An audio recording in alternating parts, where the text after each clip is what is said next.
So let's revisit the numbers.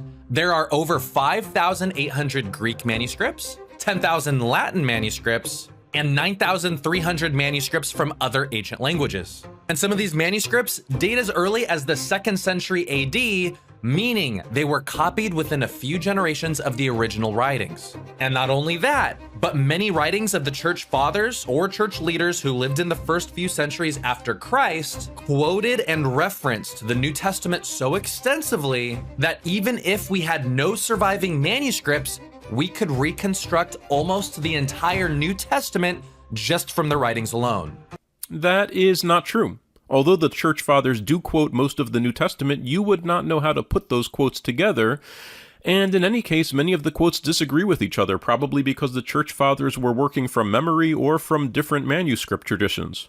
To give you guys some perspective on how significant this is, we only have about 10 surviving manuscripts of Julius Caesar's Gallic Wars, with the earliest copy written nearly 1,000 years after the original. Similarly, all the works of Plato exist in about 7 manuscripts, with a gap of about 1,200 years between the original and our earliest copy.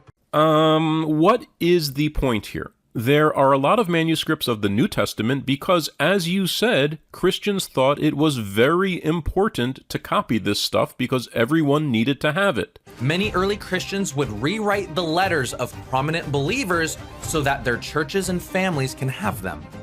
And I'm sure they tried to do it as accurately as they could.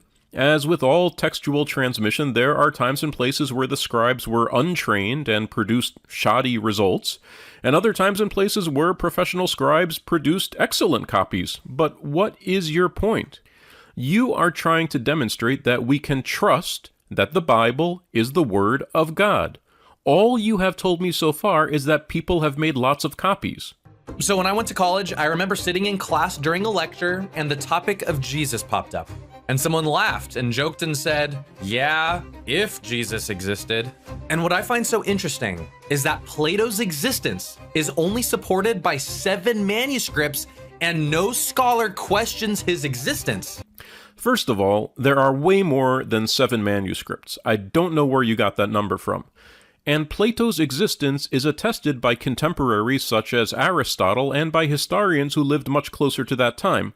But also, Plato wasn't claimed to be God, or to walk on water, or to heal crippled people, or to rise from the dead. Those kinds of claims tend to make one regard an account as legendary or mythological.